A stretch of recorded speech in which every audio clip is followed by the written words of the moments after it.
Hello, my dear friend, and welcome to the Spiritually Engineered Podcast, where we take a deep dive into the human experience from a spiritual perspective. Come on in, and I invite you to stay.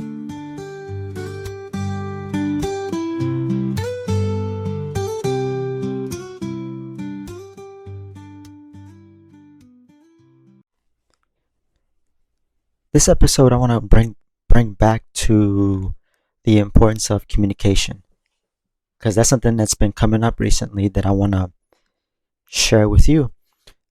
And first and foremost, I see life as just one big opportunity to practice good communication, and I think that's a very good thing, because I don't want to fall into the trap of thinking, oh, I lack. Because like many skills and many qualities, we all have them, but the difference is how developed are they.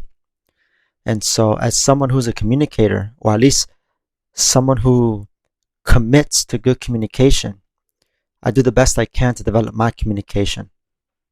And I think that's a very important quality that really I think other people need to also practice, be a part of, accept in their life and their way of living.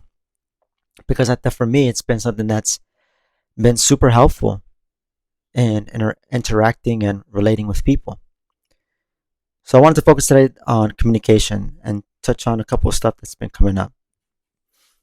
First, let's talk about, when it comes to communication, there's two types. There's verbal and nonverbal, or at least distilling it down. But speaking on the verbal piece, something I was doing this little exercise, and just I do some home study programs and whatnot with the college for my own personal growth and insight and meditation. And some stuff that's come up was just thinking about my influence on people, how I affect people, and in some sense, how I affect people in both sense of the communication, verbal and nonverbal.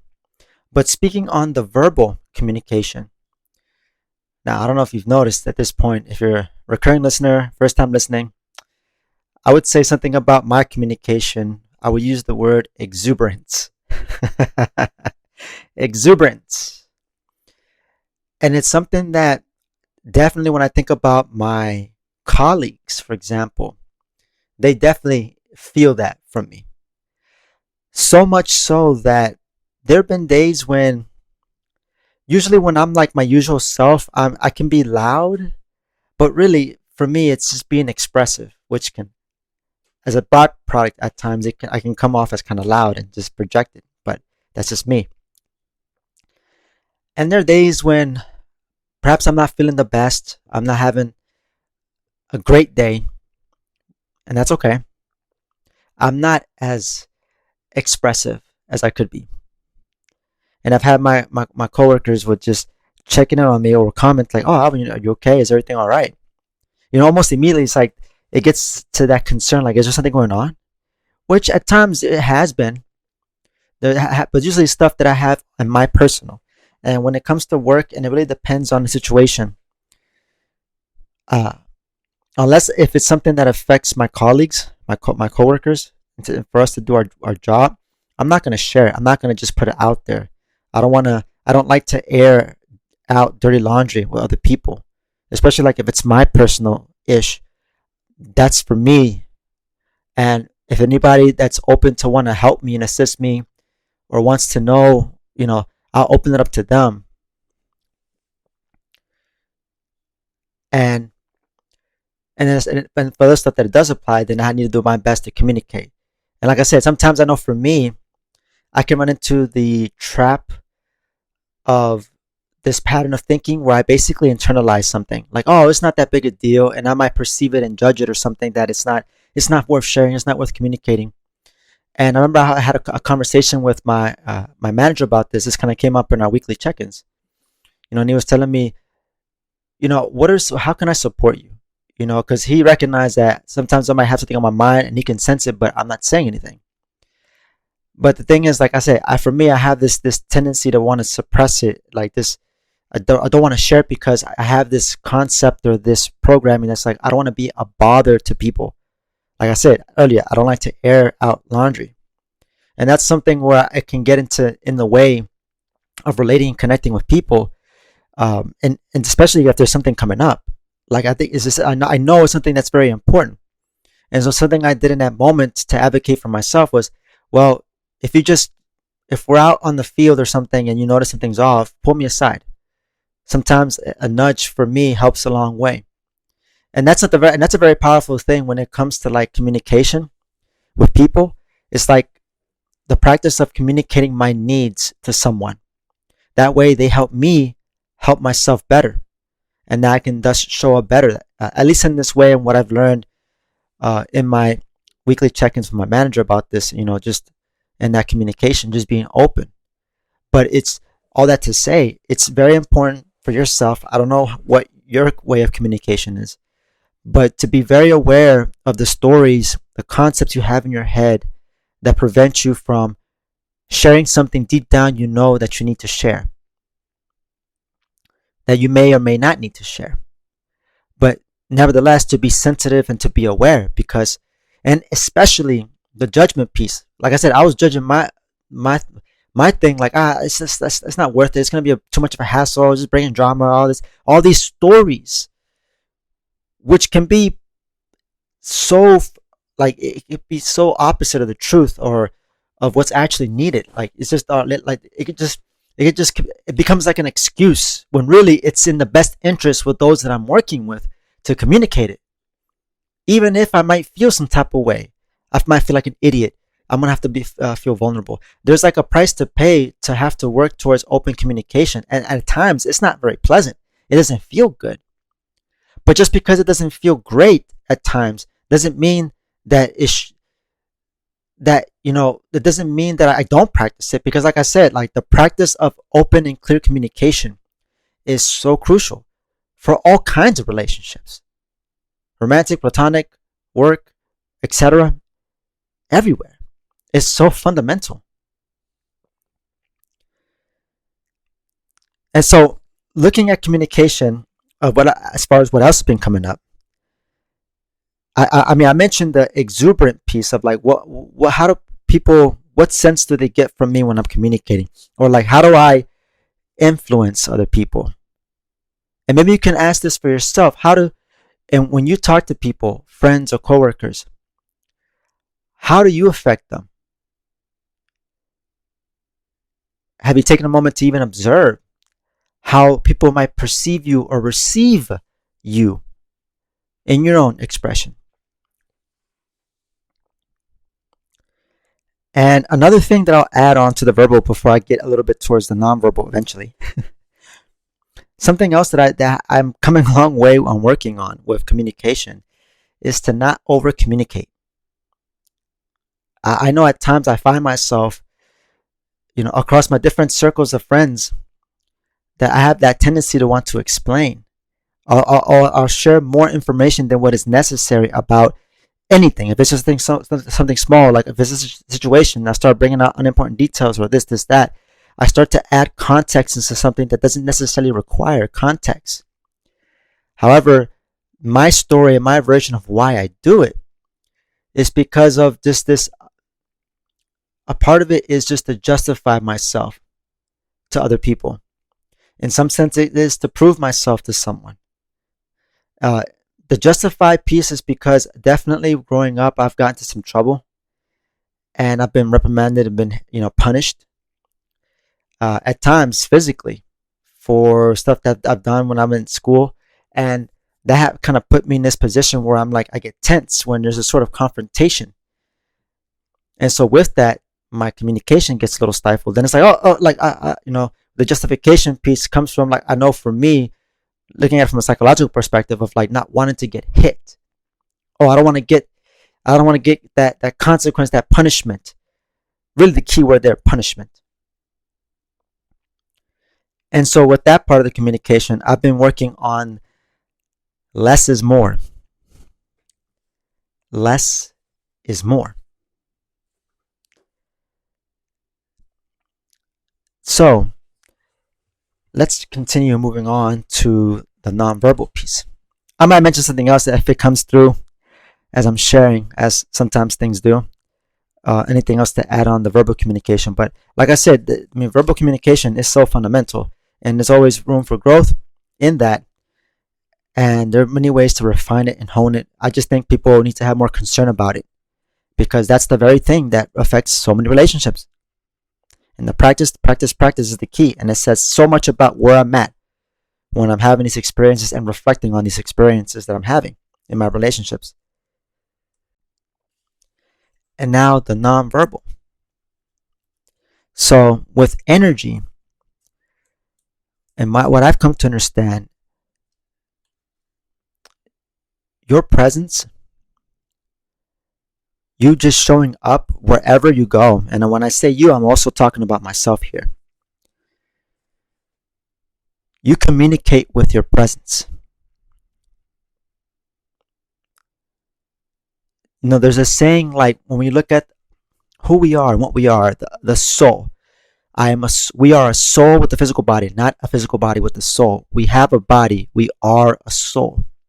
And as a soul, a life force energy, we are also, each and every single one of us are a unique expression of love. A unique expression of love. And with that, captures so much. One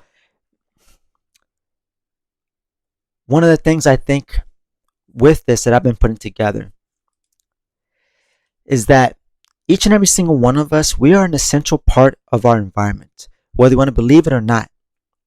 Everybody matters, another way to put it. Doesn't matter who you are, where you've come from, what you've done. Everybody matters because the reality is we're all one with the universe and everything. A total component of the universe. Or you could say it like, or religion says, made in the image of God. So everybody matters. No one's insignificant. No one's greater. No one's lesser. And so,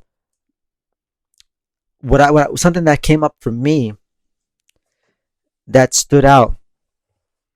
I was reading like a little excerpt from like a little meditation, and they were talking about how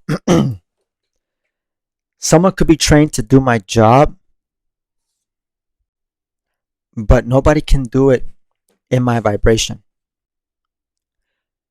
in my energy. Remember what I said about the unique expression. So, to put it in perspective for me, to give you an example, to help you understand this, for me as a content creator, doing podcasts and then YouTube videos and whatnot, and then posting in other areas as well too, social medias. One of the things, the stories that prevents me from communicating and sharing with people, because that's something that, by the by, I enjoy doing. Doing this podcast, amongst many other things, I enjoy doing it and I get a sense of fulfillment.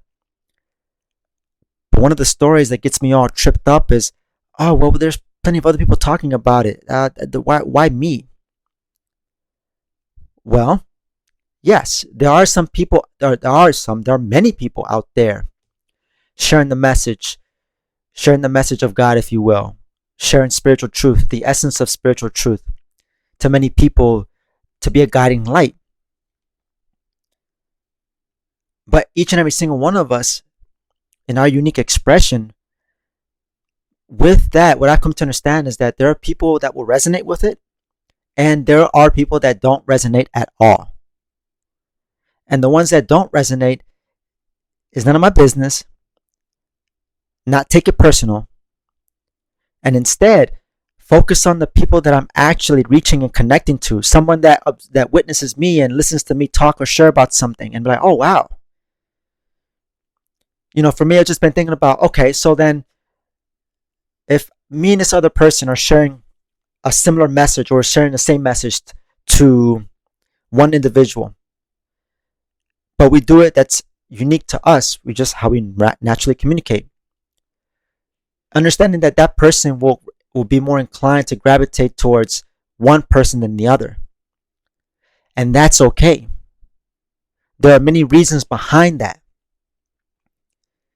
And that's something that I need to remind myself, and then again, that the story of the thinking pattern of taking it personal. I'm like, and the imposter syndrome. Oh, that's another one that can affect me, that prevents me from not being more consistent and sharing more of myself online with people, because I like to share good things, thoughtful things that not many people, in my opinion, are actually talking about enough, that affects the human experience, that affects relationships. And so if you're, to put it in perspective, I'm curious, like, you're here listening to this podcast episode, and if you made it this far, I mean, kudos to you and thank you. What resonates in me about what resonates in you about me? Like, what do you see in me that guides that compels you to want to listen to my episodes? Especially if you're someone that's been listening to episodes week to week. What is it about me? And I'm not saying that to say, like, okay, I mean, I do have my email, my contact information in the show notes, and you're more than welcome to share, right? But I don't require that. But I think part of why I share that's because, kind of slipping in here, like, whatever you see and observe in other people, you have to some degree yourself. If you spot it, you got it. There's that sense of that familiarity. You have it built together for yourself. So whatever you see in me, that's great. For better or for worse. But still, like, just kind of touching on that for myself and regrouping this, like, if you're listening to this, you could be listening to other spiritual leaders, other people talking about spirituality and all these things, but yet you're here listening to me, and like I said earlier, I appreciate that if you're listening to these words right now, at this, and especially if you're listening at this point in the episode, I really do appreciate it. I say that out of trust because I have no way of getting any validation if you listen to my episode other than if you reach out to me. But outside of that, all I can do is trust. So just thinking about that, and then also just think about it for yourself. What is it that you do for your work, perhaps? Maybe you're a content creator. Maybe you have a side hustle and you're doing something as well. Can you see for yourself how essential you are in whatever work you're doing? Assuming that whatever you're involved in gives you a sense of fulfillment, and that's a very key, important thing here. Because if you, in my opinion, if you're involved in something and you're not getting a lot of fulfillment or growth out of it, then why waste your time? At that point, you're wasting your time. Recheck, come back, evaluate. But assuming that, you got it, and perhaps you might be having some trouble, with, like, how you show up. But the key, like I said, that I've been learning is just that no matter what, to be true to my own authentic expression, and to do it in a respectful way. Not trying to impose or be like, oh, rah, rah, rah, but just respectfully. I think that, and people aren't stupid. Especially, in my experience and in my interactions with people, they can pick up all the nonverbal stuff, the energy that I give off. If you're listening to this, you're not dumb.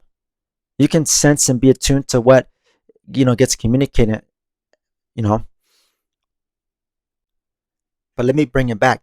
So with the work that you do, you are an essential part. And you have your own unique energy that you bring to the table. And if you don't think that, and this is something that you need to be honest with yourself. Now, I can't tell you what to do, but something that I would suggest, if you don't think that, to start looking at those good qualities. And then all the stuff that I know for me, when I think about, oh man, I feel like this is where I can get into lack here. But really, it's just shift from lack to underdeveloped. So like, okay, I need to work on developing this here, this skill here, this thing here. Then I can start having more of that reverence with myself. You can start to have that more reverence with yourself. And so just in all this with the communication, there is someone for everyone. to some extent. Like I know I'm mentioning that in terms of like romantic compatibility, but just in terms of just connections. And I think, if you're listening to this, there are a lot of people that will resonate with your communication, both verbal and nonverbal. And for me, what's important is that I don't allow people's feedback to influence how I communicate my own expression. In other words, I think the big thing for me is not to allow that to where I suppress my own communication or where I hold back. That's what I don't want. I want to show up fully, respectfully, and there, having presence, you know, and be okay with the people that don't resonate with me. They may look at me like, the hell, the f is this guy, or they may have their judgments. Here's this interesting I want to share something that I've been starting to do, and I didn't realize I wasn't doing it. I was doing it for a long time. I guess it's something that a good thing that I've had going on for me, and it's really came about from this relationship book that I've been reading lately. That's been super insightful. I've been taking it nice and slow. When it comes to the idea of flirting, my understanding now when it comes to flirting is that flirting is something that it's a communication, right? I think when it comes to flirting, people tend to overemphasize the verbal aspect of communication. But I'm starting to understand that flirting can happen non-verbally. And I think it has to be from there that matters first. So what I'm gathering so far is that, at least from the book, is that at least from the authors, what they were sharing, like their argument, their sense on it, is that as kids we flirted naturally. And so like when it comes to flirting, it's not about trying to say these things to get to this point, which like oftentimes it's like the stereotype of the guy like saying these things, try to say the right things, like all these hookup artists and stuff, or all this crap that that's been shoved down my throat and I hear about and whatnot. Like that right there is treating it like it's a means to an end, and it does not have to be. As I mentioned earlier, it is an end of itself. If I hadn't said it earlier, flirting is an end of itself. It's communicating and connecting for the pure sake of it. And so, one of the ways that they were talking about as far as how babies, infants, how they flirt is with their smile. That I know for me it's definitely been like very contagious. So there's that component, and when what I'm learning about flirting is when I'm flirting with somebody, there is some level of attraction, but then there's also me. So like, there's me seeing the person, in this case for myself, seeing the woman as she is, not concerned about all the details and nuances, the words that make her human, right? But it's just honing in, like not getting over the details, not getting caught up in details and nuances, but rather just seeing the humanity, the human. Like, I see you. I see you. And so this has been an interesting exercise and something that I have been doing, but I just never put it together or see it in that way. Like, oh, because I used to think in this area, like, man, I lack flirting skills. And I genuinely had fulfillments when I've had flirtations with women. But it just, my mind, like I said before, or at least where I'm at now compared to, before, I needed that right perspective from this book I'm reading to just, oh, okay, I'm seeing now what's going on here. What's the mechanics at play. And so I've been on this journey when I'm going out and about, going to work, etc., etc. And I practice flirting with women by just seeing them. And here I challenge myself not to just limit myself to just those I find attractive, physically, etc. But I try to, practice with any woman that I come across and just to see them. And the challenges at times, and I think this says a lot about communication, is that vulnerability aspect, and like, where I challenge myself when I see a woman in passing. And so this happens dynamically, and it happens within like a few seconds, and then it's just boom, on to the next. Where just making that eye contact. They say the eyes are like the windows to the soul, which is there's truth to it, definitely.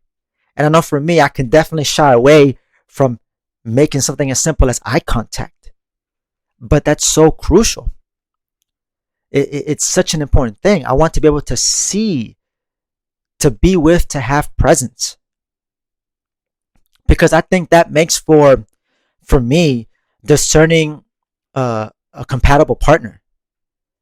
And like, rather than just like flirting in the old, other, like, outdated way of connecting with people, but just doing it just like, let's just connect, let's see one another, and kind of see what unfolds.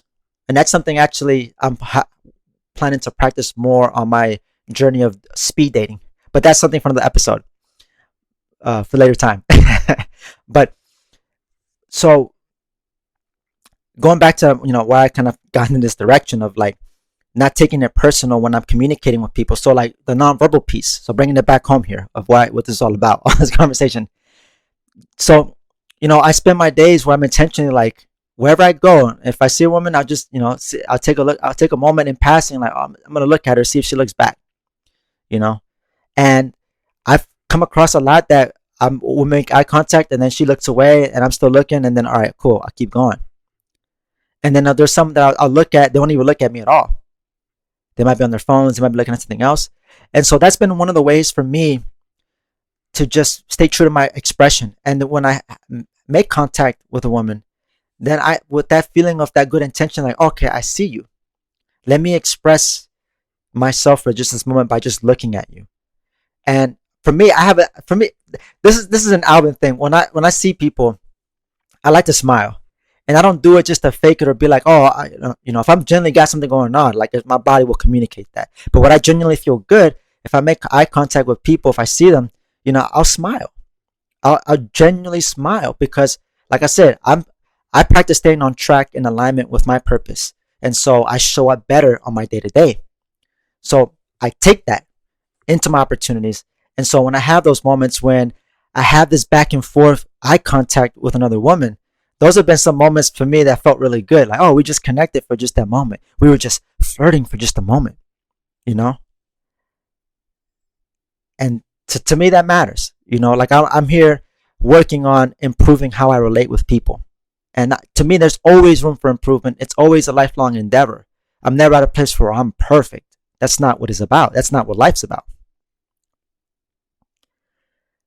So that's like my 2 cents on the nonverbal piece.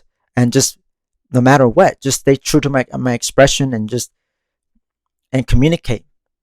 I think it's whatever form it takes, verbal or nonverbal, And even I would lump in as well of communicate, like, on the topic of like expression. I mean, that's where I can start to like do things like, in program we call it the outflow chakra. That's like located on the above the eyebrows, the third eye. It's where the point of the energy in our like chakra systems, where energy comes out through there, where it becomes expressed. Like, one of the things I've learned when I work with techniques is that energy techniques, channeling and whatnot.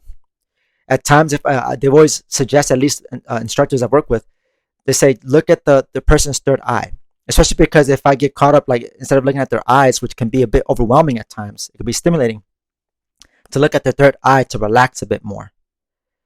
And at times, I know for me, I get impressions. I'll get like a knowing, I'll get a picture, I'll get a thought, an understanding, or some kind of feeling comes up that says, oh, okay, I'm picking up these impressions about this person or that person. So all this to say, there's so much like nuances when it comes to communication. I think that's the big thing. It's verbal, nonverbal, and looking at it from the component of expression and energy. There's so much to it, and that's why all this stuff is it's an art of itself. And that's why even I'm an individual that makes communicating with my spirit guides a way of life. But even that has its own challenges. I've had some people think that, oh, you talk to you talk to spirit guides, angels, guardian angels, yada yada. Oh, you must know everything, type of thing. No, I don't know everything. And that's not what it's about. Check yourself. No, that's not what it's about. Because with the communication I have with my team, there's the part of that, and even it applies to all the other communication. So overall, applies to communication in general. Discernment, what discerning what I'm communicating to people, and discerning what people are communicating to me. Because as you know, people can say something, but then how they presented themselves and what they're communicating non-verbally can say something completely different. So with communication, for me, I care about what I'm saying. I mean what I say what I mean. Like I'm communicating that in my beingness and my presence, my thoughts and how I'm feeling. Like all that lining up. There's an alignment with all of that. So I invite you to think about for your own way of communicating in terms of like to start looking at building more reverence with yourself. Take that moment, like as I mentioned, I mentioned it earlier, but I'll ask it here again. When you're out and about and you're looking at people kind of responding to you, maybe they might be reacting to you. What do you think you might be communicating non-verbally to people? What kind of impact does your communication have on other people? How do other people's communication impact you? So with the communication piece, there's the influence. And I think that's really a powerful undertone that cannot be understated, that needs to be discerned. Because of the simple fact that you and I, we're energy. And as energy, we are spiritually sensitive. And if you're listening to this episode, you're probably deeply empathic and can pick up on thoughts and feelings of other people. I think it's a good chance. Because like attracts like. Why would you waste your time here listening to me yap? And that being said, discernment and being aware and also being detached is so important. And especially with communication as well too. Because like I said, the stories, the thought patterns, the excuses where it disrupts my flow of energy and how I communicate, it shows up when I'm talking to people. And then of course it shows up in how I feel, what I'm thinking and feeling. And so what people can pick up from me by just being around me. Like all these things here, it really does matter. It really does matter because relationships, we got them. And if there's anything too, the basic relationships we can't ever forget that's also being affected is the one with ourselves. That's always going to be a thing. So that and with other people.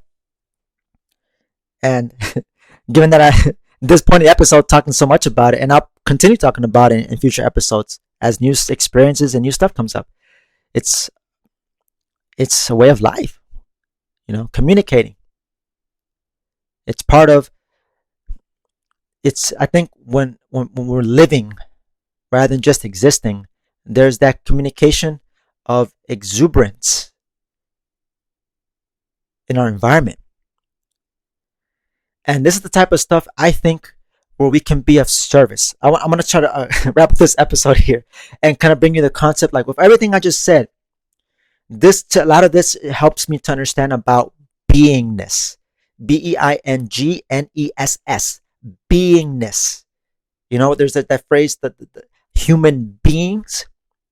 And so when I'm true to myself, I'm relaxed, I'm cool, kicking it, and I'm just enjoying myself, but also doing the work, showing up, facing all those things that may be unpleasant at times, all that stuff, and then helps me to show up in my day-to-day endeavors with people. I am of service to people, and I don't have to try or do anything.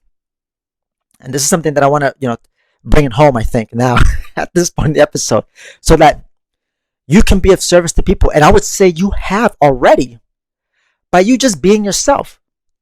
Not trying to impress, not trying to prove. No. Forget that. That is an old script that doesn't serve. That's stupid. It's stupid. I'd spit it out because it's disgusting. By being present, enjoying the simple things, observing and taking in where I'm at right now, tuning into just the kingdom of heaven in the now, because I feel it. I feel connected. Like there's so many more reasons to feel great about life, warts and all, warts and all, and yet still, like I said, this is the result of me of doing so much work on myself that just and me taking the time to just notice in other people how I affect them. So, I invite you to do that for yourself, so that part of it gives you more reverence with yourself. Because I don't know about you, I can be pretty crappy towards myself sometimes. I'm not perfect. It happens. But then in those moments when it does happen, it's like, oh, whoa, whoa, who's that? I need to come back to respecting myself. Because I think when I respect myself, people can respect me, or people respect me. It's like, in my experience, I've learned that when I respect myself, my energy, that communication commands respect. It commands respect, and I'm not even asking to be like, oh, respect me, or it just happens dynamically. This is nonverbal stuff. Like I said, the influence. I mean, like I said, like all this time I've spent just like observing and just doing all this inner work stuff and taking that time to regroup and working through the meditations that helps me to, that where I take this time to like evaluate this stuff. It really is an eye opener. And so with all this that I just said, of the examples of the few stuff that I talked about this episode, I mean, like I said, there's so many more examples, and I wish I could give more, but that's, like I said, I'll trust it. I'll trust that in a future episode, I'll bring more examples and more opportunities to help put in perspective. And all I can do is hope and trust that you can take the concept and stuff that I've shared in this episode and apply it in your own life to discover your ways of communicating, how that's impacted and affected other people, how others affected you. And with the newfound awareness, okay, what are you going to do about it? What are you going to do with it? Because then that's also the next support. That's just as an important step next to awareness. I would say awareness is half the battle. It's showing up and actually doing and being involved and practicing is what makes really everyone a powerful force. That makes you a powerful force. Aware, okay, I'm going to do something about it. Boom. You got it. It's like that flow. Feel, think, act. So there's another episode on communication that's been coming up for this month. And I think tying it into the theme of leadership too. When I'm in that clear communication and I'm working in alignment with everything, that to me, I think all that I've mentioned here, these are components of communication. Of leadership. They're good. They're good. Like these are markings of a good leader, of having that communication with myself first. That translates into having good, clear communication with other people. And I think it's time to leave it there. There's a lot to take in, at least with the amount of time so far. So, and like I said, for me, I'm like, oh, have I communicated everything? Wow, it's never going to be perfect. It's not like I'm communicated. I mean, at least I got across the things I've wanted to, so that should be enough. Like I said, and look, you're getting a sense of like my own thing, where I'm at, and my own present challenges and whatnot. But at the end of it all, it's all right. It's a part of the process. It's okay. It'll be all right. So more to talk and share about it later. So anyway, if you made it this far of the episode, I appreciate your time and attention and hope you got so much out of it. Hope this gives you new insights into your own awareness and understanding yourself as a very unique expression, a beautiful soul with your own gifts, quirks, challenges, habits, like all those things that make you human. Just as essential and as important as anybody else, neither greater nor lesser than me or the neighbor. So, this has been another episode of the Spiritually Engineered Podcast. I'm your host, Alvin Zapeta, signing out. And as always, take care, my dear friend.